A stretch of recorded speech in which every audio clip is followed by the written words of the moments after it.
Oh, geng. Kulo malah komplek sama kontrol. Son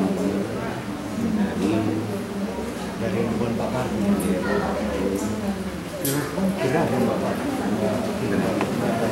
Teman-teman dari kita kan jenengan ada. Nah, gitu. Sutranes itu. Ah, gitu. Kalau bisa terus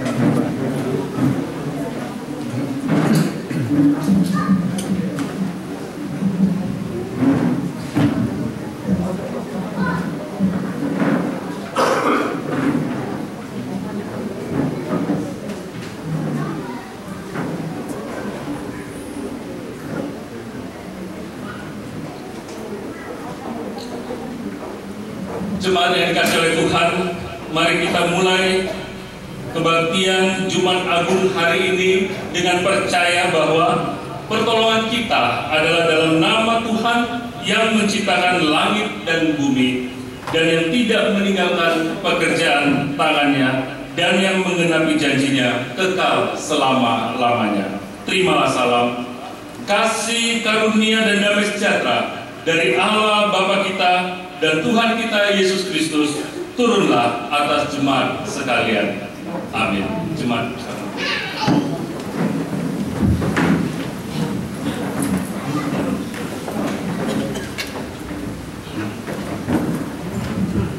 Jemaat yang dikasih oleh Tuhan, sebagai sabda awal hari ini diambil dari Mazmur 78 ayat 35 yang menyatakan, mereka teringat bahwa Allah adalah gunung batu mereka dan bahwa Allah yang maha tinggi adalah penebus mereka.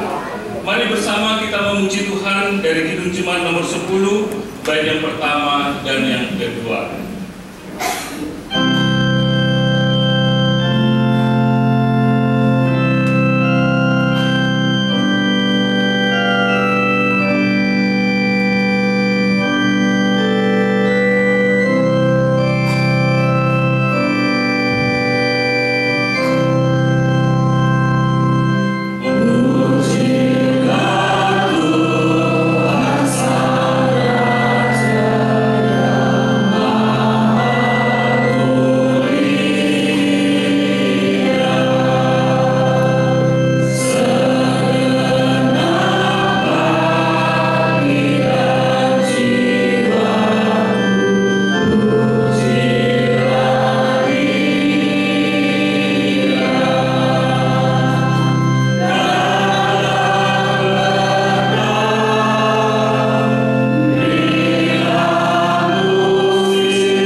Tuhan begitu mengasihi kita dan Dia memberikan dua hukum kepada kita untuk kita lakukan agar hubungan kita dapat dipulihkan, yaitu kasihilah Tuhan Allahmu dengan segenap hatimu dan dengan segenap jiwamu dan dengan segenap akal budimu. Itulah hukum yang terutama dan yang pertama. Dan hukum yang kedua yang sama dengan itu ialah kasihilah sesamamu manusia seperti dirimu sendiri. Pada kedua hukum inilah tergantung seluruh hukum Taurat dan kitab para nabi. Jemaat yang dikasihi oleh Tuhan, walaupun hanya dua hukum, yaitu mengasihi Tuhan dan mengasihi sesama, tetapi pada prakteknya tetap saja tidak mudah bagi kita untuk melakukannya, karena kedua hukum ini harus kita lakukan dengan sempurna, baru hubungan kita dapat dipulihkan. Oleh sebab itu, menyadari kegagalan kita dalam menaati hukum Tuhan ini dengan sempurna, mari dalam kesempatan ini kita mengambil waktu untuk mengaku dosa kita di hadapan Tuhan dan mohon pengampunan darinya. Mari kita berdoa. Bapa kami dalam surga, terima kasih untuk kasih setia Tuhan yang luar biasa yang kami rasakan di hari Jumat Agung ini, di mana kami memperingati puncak dari penderitaan-Mu yang akan mati di kayu salib.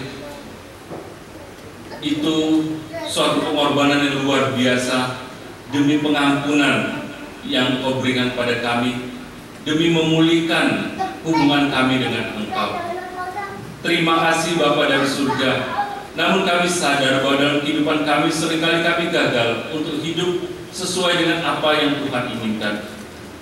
Walaupun kami sudah mendapatkan pengampunan dari Tuhan, namun kami mengaku bahwa seringkali kami terulang kembali melakukan dosa, mengecewakan hati Tuhan, menyakitkan hati Tuhan. Oleh sebab itu Tuhan menyadari semuanya ini. Pada kesempatan ini kami datang padamu dengan kerendahan hati. Kami mau mengaku dosa dan pelanggaran kami di hadapan-Mu. Bapa, dalam kesempatan ini juga dengan kerendahan hati kami mohon pengampunan dari Engkau. Ampunilah kami ya Tuhan atas kegagalan kami dalam melaksanakan hukum-Mu, sehingga kami juga kembali boleh disucikan oleh Tuhan. Terima kasih Bapa.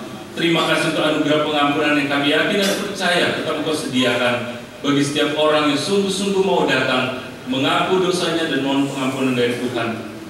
Pengampunan itu tetap tersedia. Tolong kami Tuhan dalam langkah hidup kami selanjutnya, kami boleh terus berusaha untuk hidup sesuai dengan apa yang Tuhan inginkan. Terima kasih Bapa. Dalam nama Tuhan Yesus kami sudah berdoa dan mengucap syukur. Amin. Jemaat yang dikasihi oleh Tuhan, dengarkanlah berita anugerah pengampunan dosa yang diambil dari Ulangan 30 ayat yang ketiga yang menyatakan, maka Tuhan Allahmu akan memulihkan keadaanmu dan akan menyayangi engkau. Ia akan mengumpulkan engkau kembali dari segala bangsa kemana Tuhan Allahmu telah menyerahkan engkau. Mari kita kembali memuji Tuhan. Kidung Jemaat nomor 34 bait yang pertama dan kedua, di salib Yesus di Kalvari.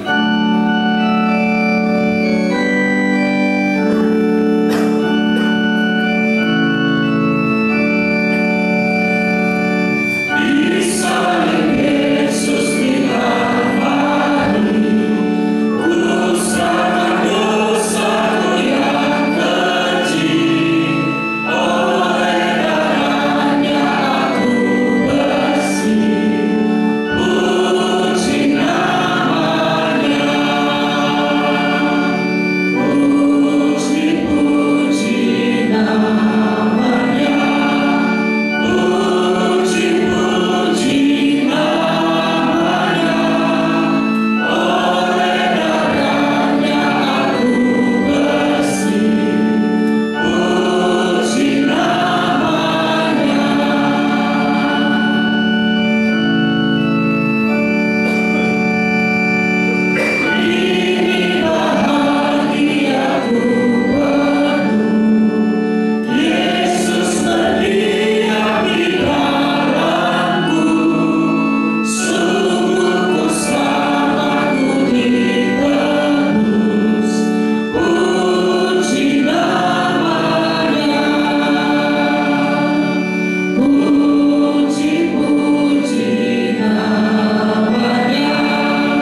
Jemaat yang dikasih oleh Tuhan, setelah kita mendapatkan anugerah pengampunan dari Tuhan, maka dengarkanlah petunjuk hidup baru untuk kita melangkah ke depan.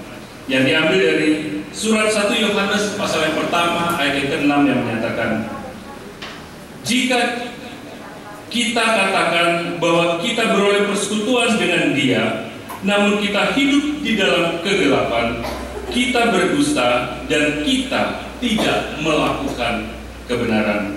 Karena itu marilah sebagai orang yang mengaku beroleh persekutuan dengan Tuhan, mari kita hidup sebagai anak-anak terang. Jemaat yang dikasih oleh Tuhan, saya mengundang kita semua bangkit berdiri dan bersama dengan orang percaya yang ada di muka bumi ini, mari bersama-sama kita mengikrarkan, menyatakan pengakuan iman kita, dan hendaknya masing-masing berkata, aku percaya kepada Allah, Bapa yang Maha Kuasa, Balik langit dan bumi, dan kepada Yesus Kristus, Anaknya yang tunggal Tuhan kita, yang dikandung daripada Roh Kudus, lahir dari anak darah Maria, yang menderita di bawah pemerintahan Pilatus, disalibkan, mati dan dikuburkan, turun ke dalam kerajaan maut, pada hari yang ketiga bangkit pula dari antara orang mati, naik ke surga, duduk di sebelah kanan Allah, Bapa yang Maha Kuasa, dan akan datang dari sana untuk menghakimi orang yang hidup dan yang mati. Aku percaya kepada Roh Kudus, gereja yang kudus dan am, persekutuan Allah Kudus, pengampunan dosa, kebangkitan daging, dan hidup yang kekal. Mari kita bersama memuji Tuhan dari Kidung Jemaat nomor 401, bait yang pertama dan kedua, makin dekat Tuhan.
tibalah saatnya bagi kita untuk masuk dalam doa syafaat. Karena itu, mari kita kembali menyatukan hati kita dan menaikkan doa syafaat kita. Mari kita satu dalam doa. Bapa kami dalam surga, segala puji dan syukur kami naikkan pada Tuhan. Terima kasih Tuhan, di hari Jumat Agung ini kami boleh kembali bersekutu memuji dan memuliakan nama Tuhan. Setelah dalam beberapa minggu yang lalu, sekitar 6 minggu yang lalu Tuhan, kami terus merenungkan akan kasih Tuhan. Kami terus merenungkan akan penderitaan atas pengorbanan yang telah Engkau lakukan dalam minggu-minggu Prapaskah.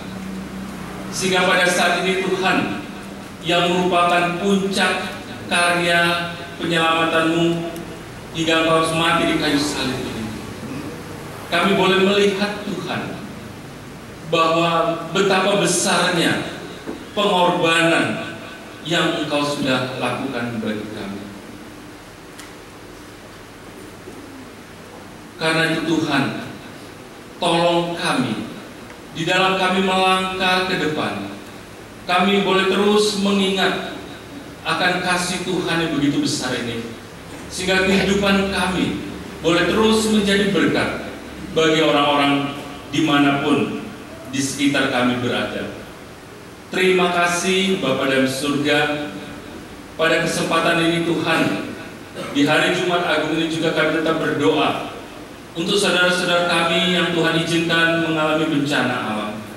Biarlah Tuhan juga tetap memberikan kekuatan bagi mereka, sehingga mereka juga boleh melihat karya Tuhan di balik setiap apa yang Tuhan izinkan terjadi dalam kehidupannya. Juga untuk pemerintah bangsa dan negara kami juga tetap serahkan dalam tangan kasih Tuhan. Di tengah-tengah situasi yang ada saat ini, menjelang pesta politik tahun depan, kami rindu supaya Tuhan juga menolong memberkati, agar situasi politik di negara kami boleh tetap terkendali. Biarlah Tuhan juga menolong berbagai upaya yang dilakukan untuk menciptakan kenyamanan dan ketertiban di negara kami, biar dapat berjalan dengan baik. Terima kasih Bapa dalam surga. Kami juga berdoa untuk masyarakat Indonesia di tengah-tengah situasi yang ada saat ini, dengan harga-harga yang kebutuhan pokok yang semakin hari semakin meningkat. Kami rindu supaya Tuhan juga tetap menolong, memberikan kekuatan. Tuhan memberkati setiap anak-anak Tuhan, sehingga akhirnya kami bersama-sama dapat melalui masa-masa ini di dalam kasih dan anugerah Tuhan. Terima kasih Bapa dalam surga. Dan di hari Jumat Agung ini Tuhan, biarlah tidak menjadi satu kegiatan rutinitas bagi kami, tapi biarlah ada makna dari Jumat Agung bahkan sampai Paskah nanti, di mana kami boleh merenungkan akan kasih Tuhan yang pada akhirnya kami juga terus dikuatkan saat kami menghadapi pergumulan. Terima kasih Bapa dalam surga. Kami naikkan rangkaian doa syafaat dalam kasih Tuhan, dan biarlah Tuhan yang senantiasa menguatkan kami, memberikan kesembuhan yang sakit, memberikan pemulihan secara ekonomi, memberkati langkah demi langkah kehidupan kami di dalam pekerjaan kami. Biarlah nama Tuhan saja yang dipuji dan dimuliakan. Dalam nama Tuhan Yesus kami sudah berdoa dan bersyukur. Haleluya. Amin. Jemaat yang dikasihi oleh Tuhan, sebentar kita akan masuk dalam pelayanan pembacaan dan pemberitaan firman Tuhan. Tetapi sebelumnya kita akan terlebih dahulu menyaksikan drama Paskah yang dipersembahkan oleh Dadiase, oleh anak-anak pemuda remaja kita. Dan biarlah drama ini boleh semakin menguatkan iman kita di dalam kita menghayati akan apa yang sudah dilakukan oleh Tuhan Yesus. Selamat menikmati.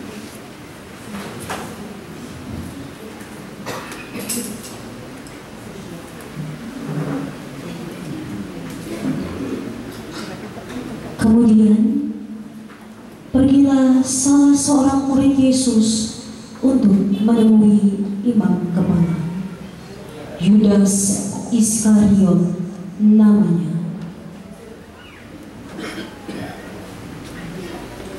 Murid yang menjual Yesus kepada imam kepala.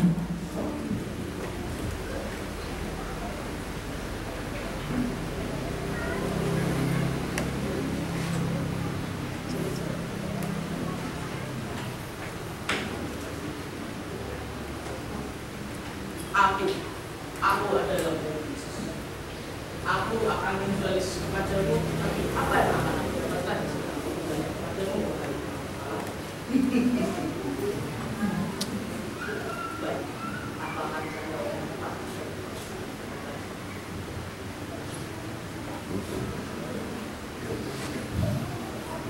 Ditemani ketiga muridnya, Yesus pergi ke taman Getsemani.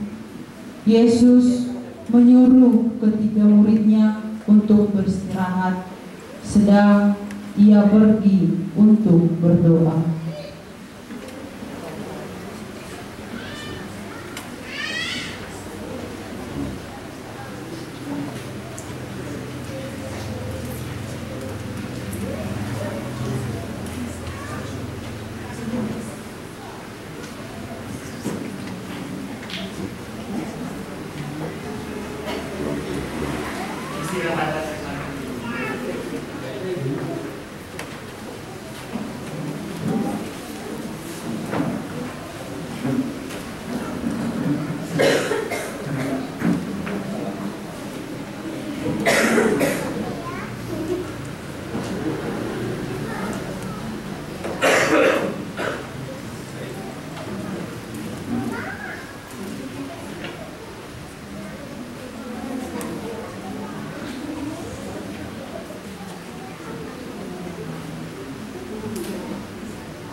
Tak lama setelah Yesus berdoa, datanglah imam kepala Yudas beserta tentara untuk menangkap Yesus.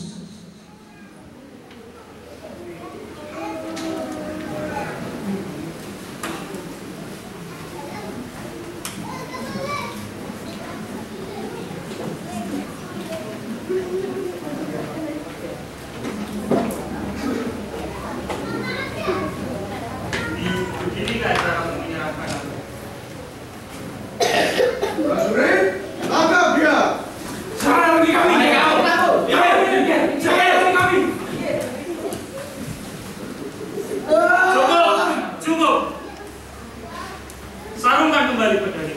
Barang siapa menggunakan pedang, dia akan mati oleh bangunlah. Bawa dia. Ikut kami. Cepat. Cepat kamu. Cepat. Jangan lagi.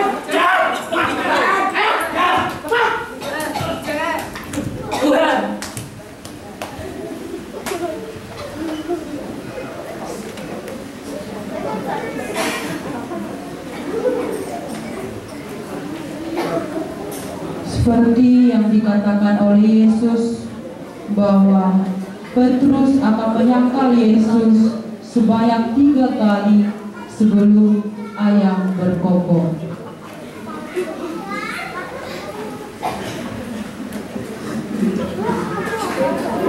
Lihat dia ini kan salah satu pengikut dia. Tidak, bukan aku. Dia benar, aku pernah melihatnya. Dia mengikut Yesus. Tidak, kalian salah melihatnya. Bukan, orang ini sudah pasti murid orang yang menyebut dirinya Mesias itu. Bukan aku.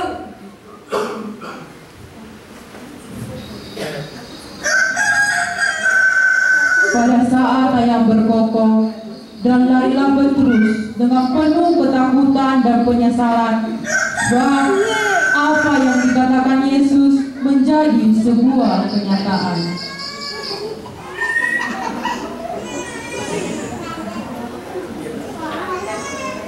Setelah Yesus disiksa, disuruhnyalah dia memikul salib menuju bukit Golgota yang disebut tempat tengkorak untuk disalibkan, bersama dengan prajurit dan iring-iringan orang banyak yang mengikuti dia.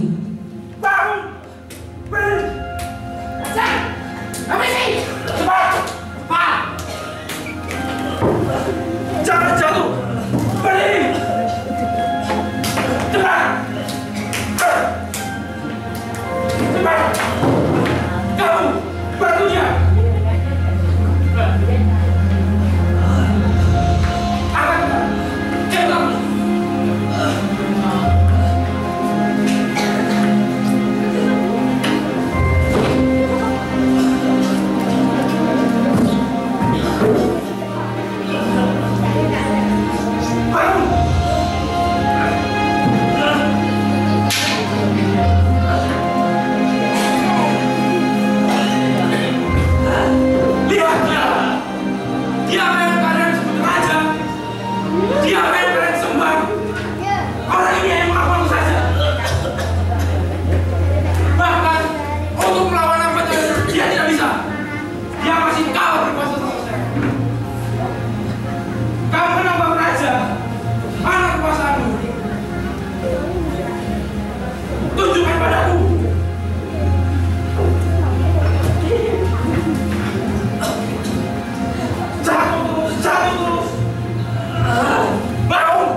kalian?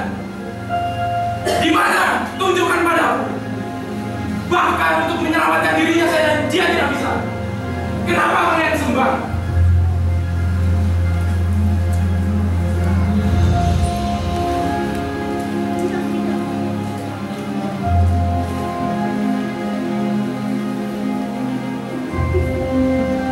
Lihat, dia tidak bisa melawan. Inikah yang kalian akui sebagai raja?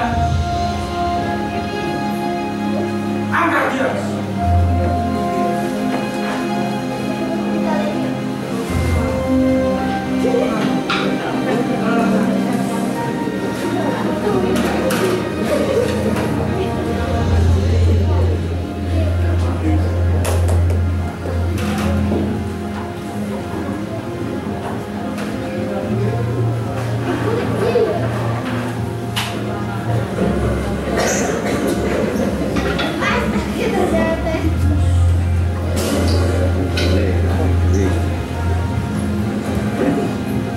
Lihatlah dia.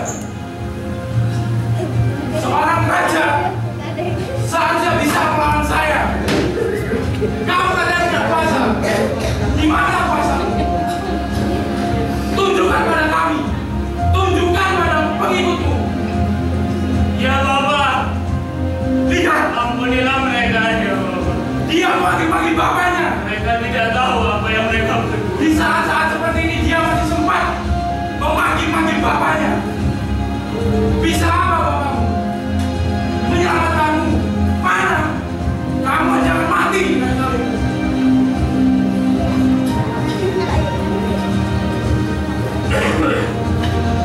Eloi.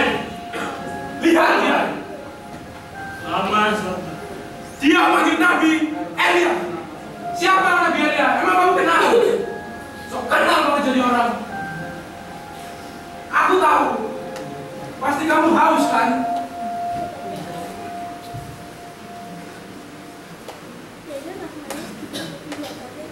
Akan aku kasih minuman yang segar.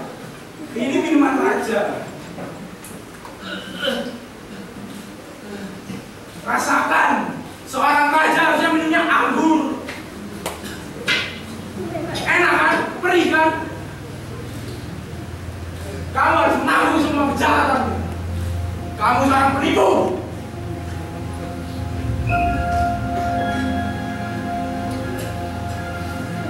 Ma.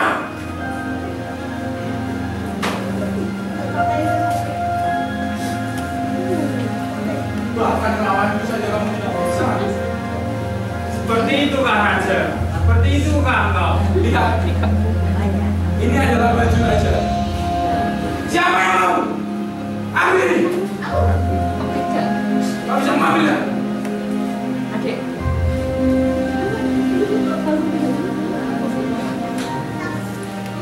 Ya Bapak.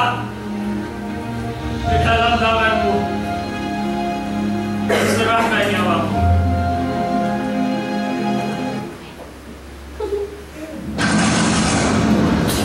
Apa ini?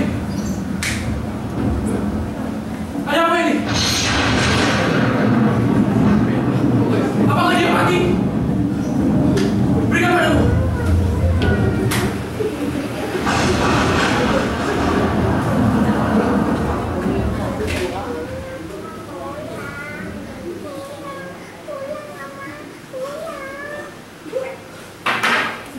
Sungguh. Dia adalah apa? Ampuni kami. Setelah Yesus mati, dibawalah mayatnya ke salah satu goa untuk dikuburkan. Turunkan dia. Yeah.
dikasih oleh Tuhan, demikian drama Paskah yang sudah ditampilkan oleh anak-anak kita dari AC, dan Paskah besok ini dramanya masih akan berlanjut di kebangkitan.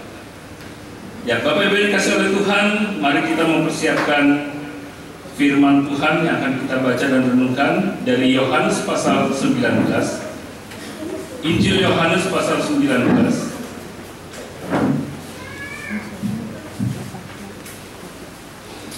Injil Yohanes pasal ke-19 ayat yang ke-16 sampai ke-37. Tapi kita tidak akan membacakan seluruh ayat, kita hanya akan membaca beberapa ayat saja. Sebelum kita membaca, mari kita satu dalam doa. Bapa kami dari surga, terima kasih pada kesempatan siang hari ini kami telah menyaksikan drama Paskah tentang apa yang sudah dilakukan oleh Tuhan Yesus, pengorbanan yang sudah Dia lakukan sampai Dia harus mati di kayu salib. Dan biarlah ini boleh menjadi perenungan bagi kami, untuk kami dapat lebih menghayati akan apa yang Tuhan sudah buat dalam kehidupan kami. Dan saat ini kami akan membaca merenungkan firman-Mu. Berkatilah kami biar firman-Mu boleh menjadi kekuatan bagi kami. Dalam nama Tuhan Yesus kami sudah berdoa dan bersyukur. Haleluya. Amin. Injil Yohanes pasal 19 ayat 16 sampai 37, tapi kita hanya akan baca beberapa ayat. Yang pertama kita akan baca ayat 16 sampai 18 yang menyatakan demikian. Yesus disalibkan. Mereka menerima Yesus. Saya bacakan mulai dari 16a. Akhirnya Pilatus menyerahkan Yesus kepada mereka untuk disalibkan. Mereka menerima Yesus. Sambil memikul salibnya, ia pergi keluar ke tempat yang bernama tempat tengkorak, dalam bahasa Ibrani Golgota. Dan di situ ia disalibkan mereka, dan bersama-sama dengan dia disalibkan juga dua orang lain sebelah menyebelah, Yesus di tengah-tengah. Kemudian ayat 28 sampai 37. Sesudah itu karena Yesus tahu bahwa segala sesuatu sudah selesai, berkatalah ia supaya genaplah yang tertulis dalam kitab suci, Aku haus. Di situ ada suatu bekas penuh anggur asam. Maka mereka mencucukkan bunga karang yang telah dicelupkan dalam anggur asam pada sebatang hisop, lalu mengunjukkannya ke mulut Yesus. Sesudah Yesus meminum anggur asam itu, berkatalah ia, sudah selesai. Lalu ia menundukkan kepalanya dan menyerahkan nyawanya.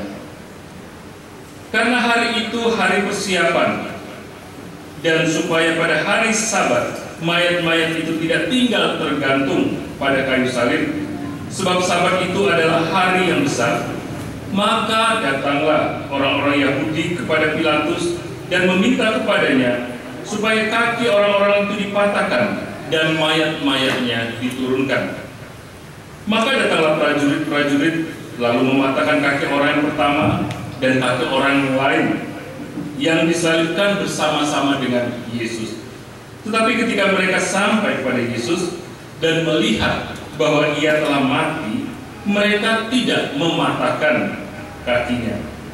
Tetapi seorang dari antara prajurit itu menikam lambungnya dengan tombak, dan segera mengalir keluar darah dan air.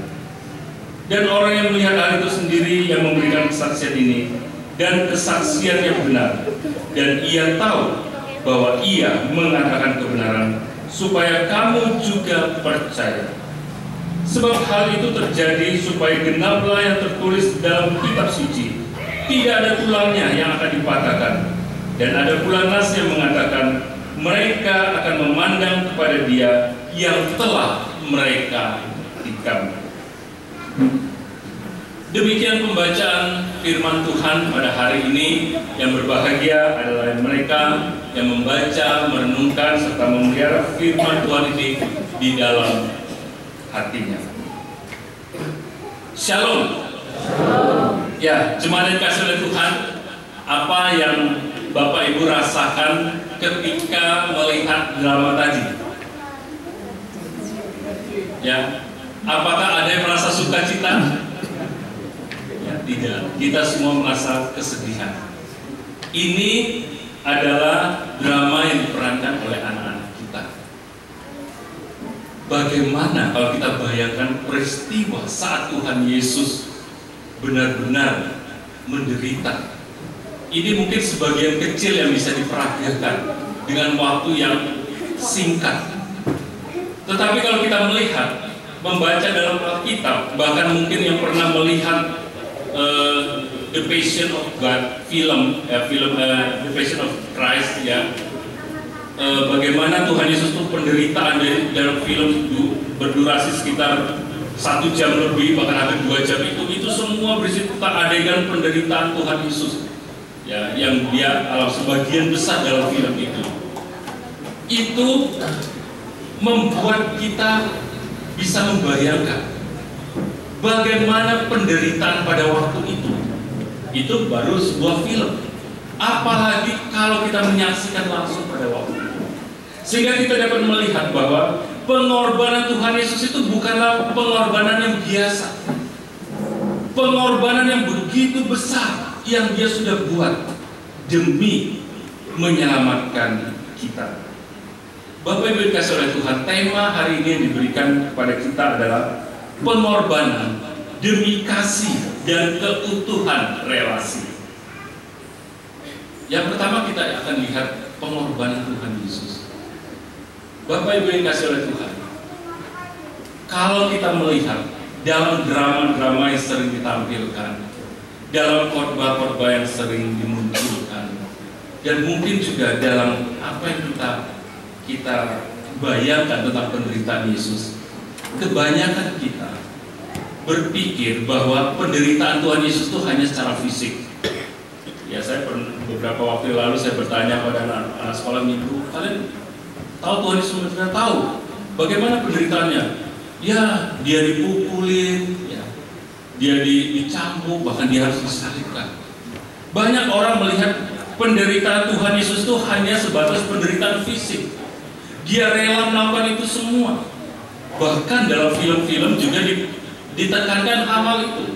Bagaimana Tuhan Yesus harus memikul salib, dan pada saat disalib pun dia dicambuk, dia menderita, dan lain sebagainya. Bapak Ibu, penderitaan itu yang dialami oleh Tuhan Yesus secara fisik itu memang iya.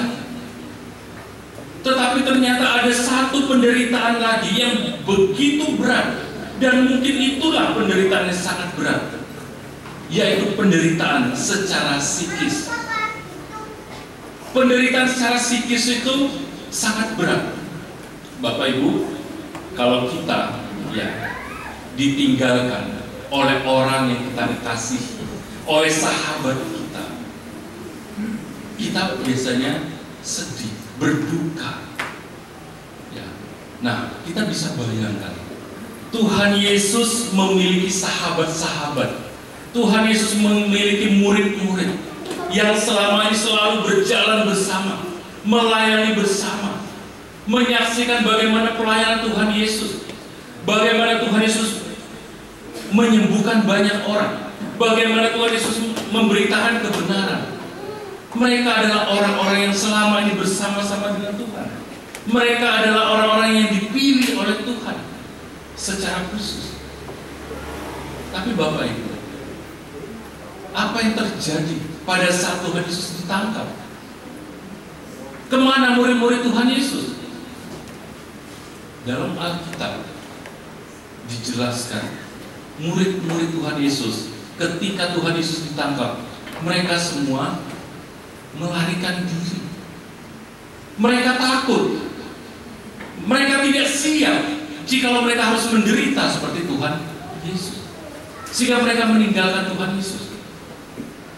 Bahkan ada satu orang muridnya yang menyatakan bahwa beberapa jam sebelumnya dia bilang bahwa apapun yang terjadi, aku tidak mungkin menyangkali engkau.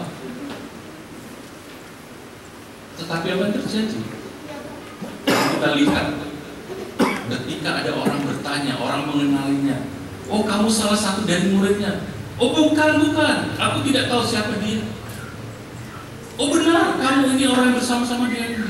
Enggak, aku tidak tahu siapa dia.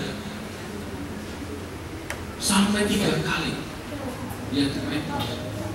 Bapak Ibu yang dikasih oleh Tuhan, satu-satunya murid yang berani mengikuti Tuhan Yesus dari dekat, itu yang dicatat adalah Petrus. Tapi bayangkan, Petrus pun akhirnya menyangkal bahwa dia tidak mengenal Tuhan Yesus.